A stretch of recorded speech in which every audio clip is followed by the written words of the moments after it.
Chitty stood before the mirror in his bedroom, dressed in his wedding suit. The navy blue fabric shimmered in the morning light. Gold buttons gleamed like tiny suns on his chest. Outside, drums were beating. Guests were laughing.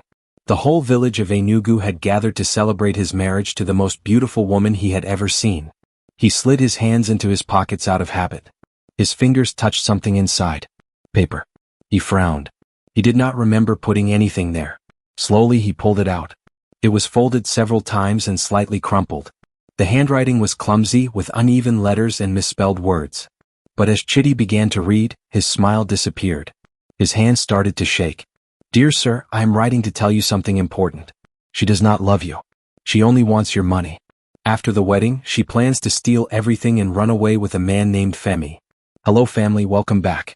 Please take a moment to subscribe and give this video a thumbs up. It truly means a lot to us.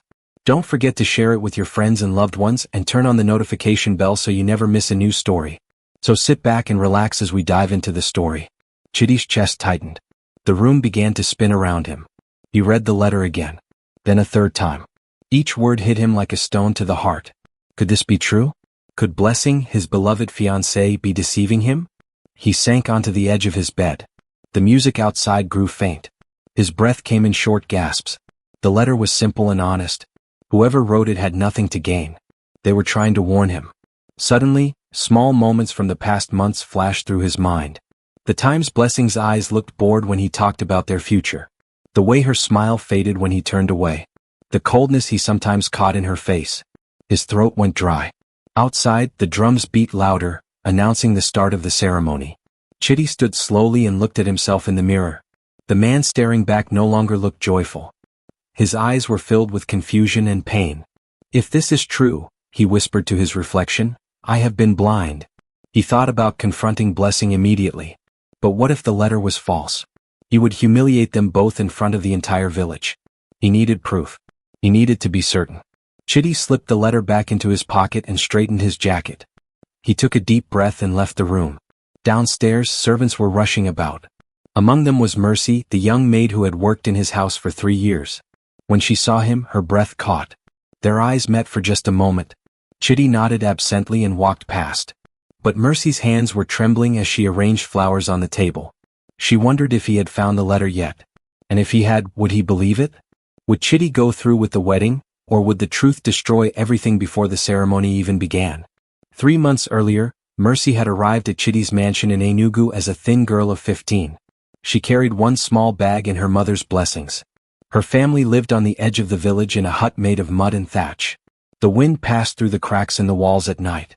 Her father had once been strong, but an accident left him unable to work.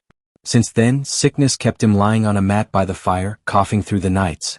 Mercy's mother washed clothes for others and sometimes sold food at the market. But it was never enough. There were 5 children in the family. Mercy, being the oldest, carried the weight of them all. When word reached her that a rich man in the village needed a maid, she begged her parents to let her go. Her mother had cried, pressing a small charm into Mercy's palm for protection.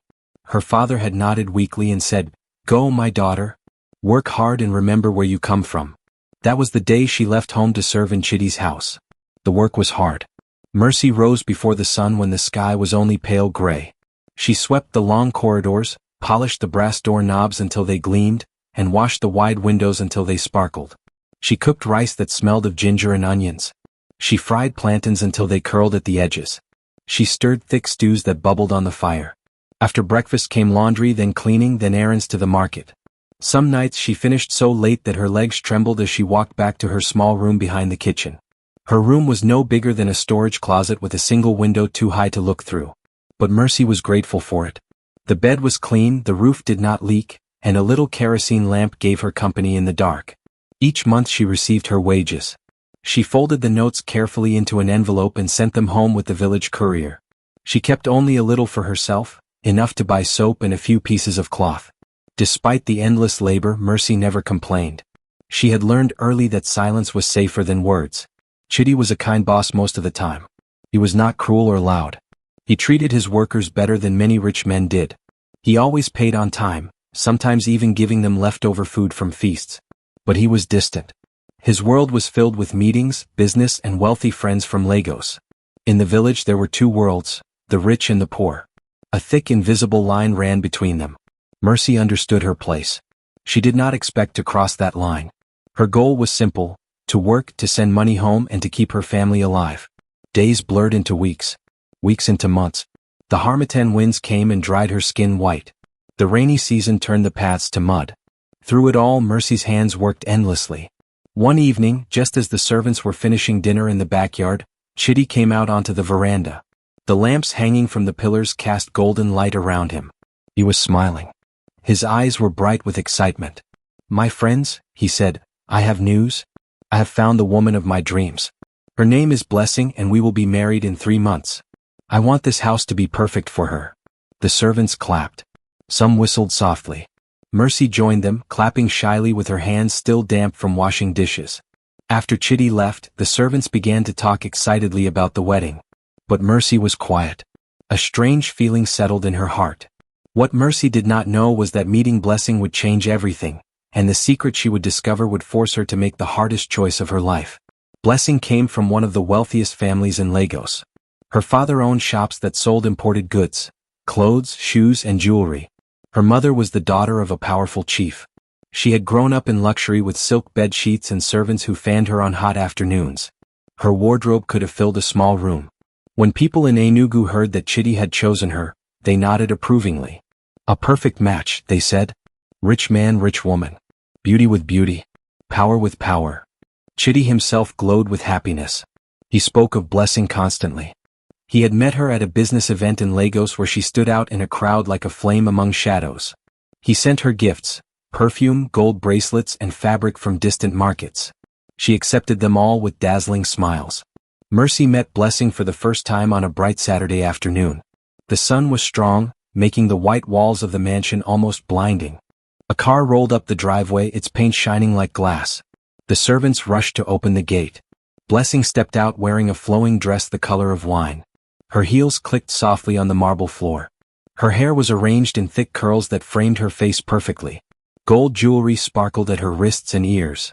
Her perfume followed her like a cloud. Mercy, who had been mopping the floor, quickly placed her bucket aside and dried her hands. She bowed slightly. "Good afternoon, madam," she said softly.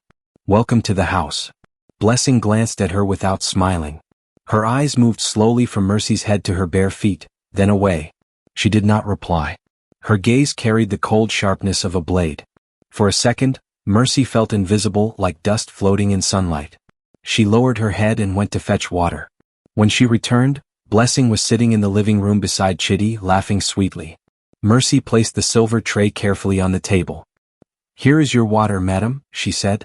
Blessing lifted the glass without a word and continued talking. When a few drops spilled onto the polished table, she did not seem to notice. Mercy quietly wiped the water and stepped back. The moment stayed with her all day. She told herself, Blessing must have been tired from the journey. Rich people have their moods. Perhaps tomorrow will be different. But the sting in her chest refused to fade. From that day, the mansion became a hive of activity. Tailors came and went, carrying measurements and fabrics. Decorators arrived to discuss flowers and ribbons. Boxes of imported wine were stacked in storage. The air was filled with excitement and sometimes tension.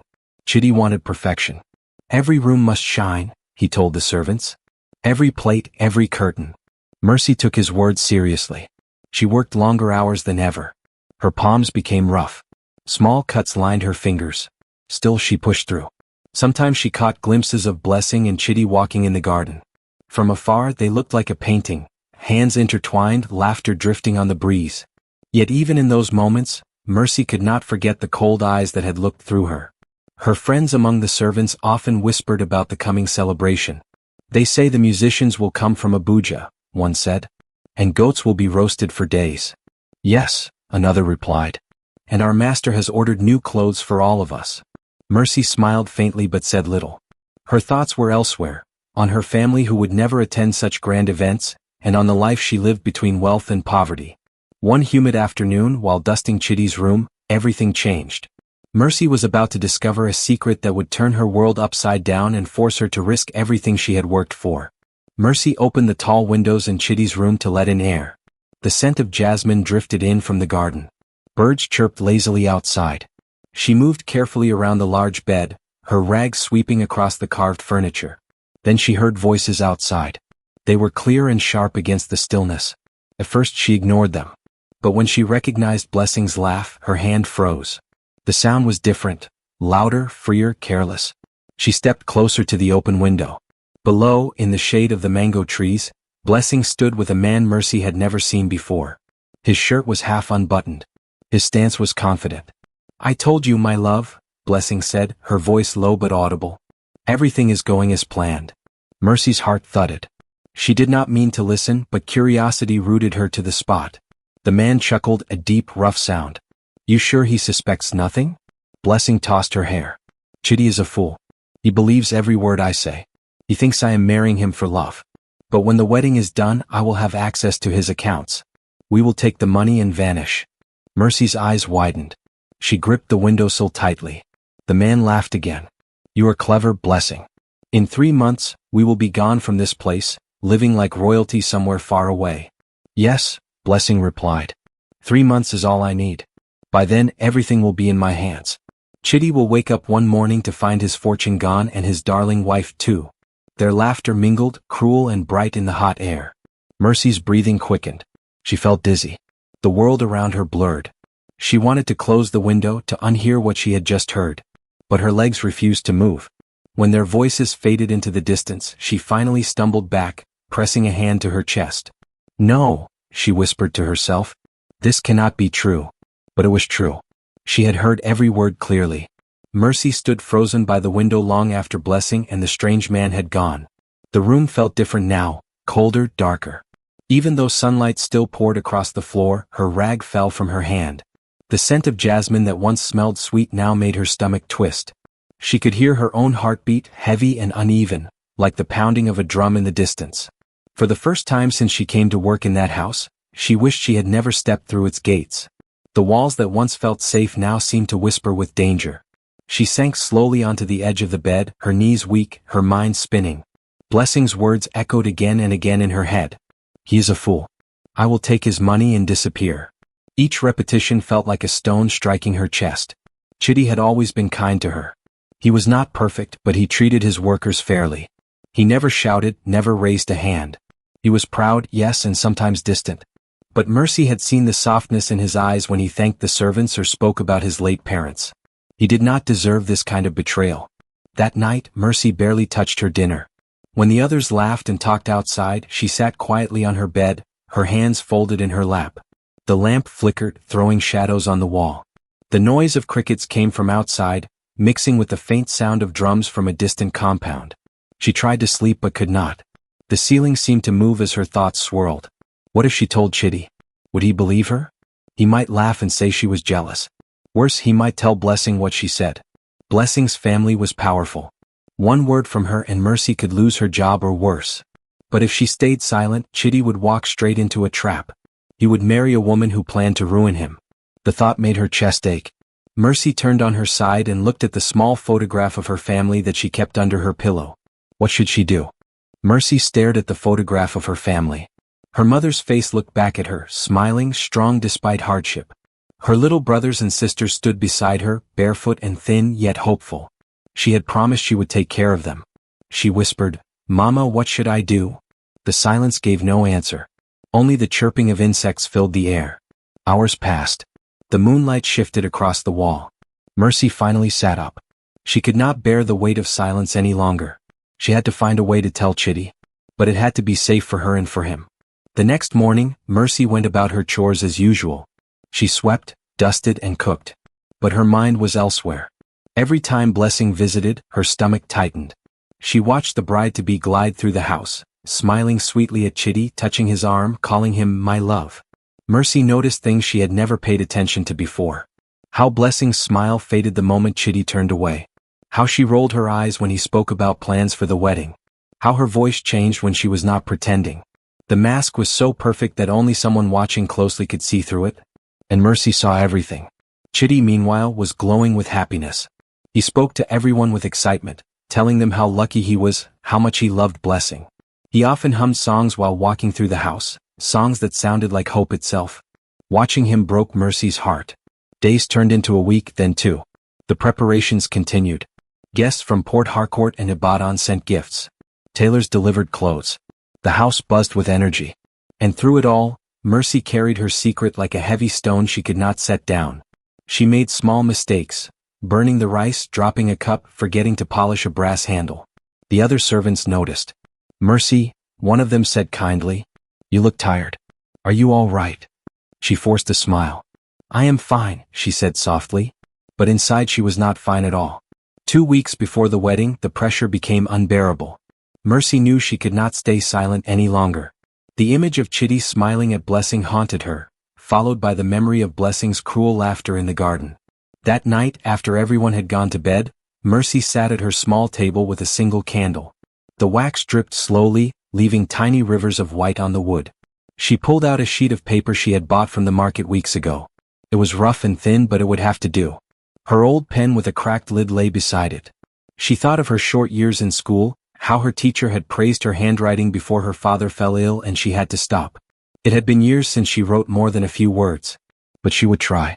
She had to try. She placed the paper before her and wrote slowly. "Dear Sir, I am writing to tell you something important." The pen scratched unevenly across the paper. She bit her lip, struggling to spell words, sounding them out quietly under her breath. She told him everything she had heard. That Blessing did not love him, that she was planning to take his money, that she would run away with another man named Femi. She wrote about the 3 months they had spoken of, about the secret accounts, about the plan to vanish in the night. Each line cost her effort. Her hand cramped. Her eyes watered from the candle's smoke. But she kept going. When she finished, she sat back and read the letter aloud in a whisper. The words were crooked, the spelling imperfect, but the meaning was clear. At the bottom she hesitated. She could not sign her name. If Blessing found out, it would destroy her. So she wrote, "From a friend who cares." The candle had burned low. She watched the tiny flame sway, then leaned forward and blew it out. The room fell into darkness. Now Mercy had the letter, but how would she give it to Chitty without anyone discovering her secret? The next morning, Mercy hid the folded paper under her mattress. She worked as usual but could hardly concentrate. Every time she passed Chitty's door, her heart skipped. How would she give him the letter? She could not hand it to him directly. People would ask questions. All day she searched for an answer. When she served tea to Chitty in the sitting room, she noticed his wedding suit hanging near the door. It was still wrapped in white cloth, waiting for the big day. That night, as she lay in bed staring at the ceiling, the idea came to her. The suit. Of course. No one would touch it until the wedding morning. If she slipped the letter into the inner pocket, Chitty would find it just before the ceremony. It was risky, but it was the only way. She waited for her chance. 2 days later, Chitty left the house early to meet the wedding planner. The servants were busy outside arranging decorations. The house was quiet. Mercy knew this was the moment. Her palms were sweaty as she removed the letter from beneath her mattress. She folded it neatly one last time, pressing it flat between her hands as if sealing a prayer. Then she walked quickly down the hallway to Chitty's room. The door creaked softly as she pushed it open. Her breath caught in her throat. She stepped inside, heart pounding. The room smelled faintly of cologne and wood polish. Sunlight streamed through the window, falling across the bed where the wedding suit hung beside it. She approached the suit, her hands trembling. The fabric shimmered, a deep blue with gold buttons that glinted like coins. With trembling fingers, she lifted the edge of the protective cloth, found the inner pocket of the jacket, and slipped the letter inside. She pushed it deep, making sure it would not fall out. Then she lowered the cloth again and stepped back, checking that everything looked untouched. Her knees felt weak with relief and fear. She left the room quietly, closing the door behind her. Back in the kitchen, she picked up a broom and began sweeping, pretending nothing had happened. But her heart would not stop racing. Every sound made her flinch. Every footstep in the corridor made her turn her head. She had done it. The letter was hidden. Now all she could do was wait. The days that followed were long and restless. Mercy could hardly sleep. She worried endlessly about what might happen. What if Chitty found the letter too early? What if the tailor came to adjust the suit and discovered it? What if Blessing somehow found it and realized someone knew her secret? But the letter stayed hidden. The house buzzed with final preparations. Trucks arrived carrying food, flowers, and decorations. Cooks filled the kitchen from dawn till night. The air smelled of spices and roasted meat. Music drifted in from rehearsals outside. Everyone was excited. Everyone except Mercy. She went about her work quietly, her heart trapped between hope and fear. She prayed every night for God to protect Chitty and to let the truth be revealed. Sometimes she caught glimpses of Blessing dressed in bright fabrics, her laughter echoing through the halls. Chitty followed her like a man under a spell. The sight made Mercy's chest ache. The night before the wedding, she sat by her window and watched the moon climb high. The world was silent except for the rustle of leaves. She whispered, "Please let him see the truth." Then she lay down, her eyes open until dawn. The wedding day arrived with drums beating and voices singing. The village of Enugu came alive with celebration. And somewhere in that grand house, hidden in the pocket of a wedding suit, a simple letter waited to change everything. When Chitty finally read those words on his wedding morning, he knew exactly what he had to do. He called his banker friend in Abuja and confirmed the truth. Blessing had indeed tried to access his accounts. At the ceremony in front of the entire village, Chitty quietly told Blessing to leave. The wedding ended in silence. The guests whispered as Blessing walked away in shame. Later that day, Chitty found Mercy cleaning the hallway. "You knew," he said softly. "You wrote the letter." Mercy froze, tears filling her eyes. "I only wanted to help, sir. Please forgive me if I did wrong." Chitty shook his head. "You did right. You saved me." He lifted her to her feet. "Because of you, I am free from a lifetime of pain." In the days that followed, Chitty kept his promise. He helped Mercy's family move into a proper brick house near the main road in Enugu. Her siblings went to school. Mercy herself studied in the evenings, learning to read and write properly. Months passed. The mansion grew quieter, filled with a gentler kind of peace. Mercy continued to work faithfully, but her spirit was lighter. She no longer felt invisible. And Chitty, though his heart carried scars, found comfort in knowing that goodness still existed in unexpected places. Sometimes when Mercy crossed the courtyard and saw Chitty speaking kindly to his workers, she smiled to herself. She knew she had done what was right, even when it had frightened her. And in quiet moments, Chitty would look out at the horizon and remember the poor maid who had saved him from ruin. In the end, it was not wealth, power, or beauty that triumphed, but truth. A poor maid with trembling hands chose courage over fear. And by doing so, she saved a man's life from destruction. Goodness does not need riches to shine. Even the smallest act of honesty can expose great deceit. And the heart that dares to speak truth will always find light, no matter how deep the darkness. We've come to the end of today's story. I hope it touched your heart. Thanks for watching and staying with us till the end. Don't forget to like, share, and subscribe for more inspiring stories. See you in the next one. And tell us in the comments, where are you watching from?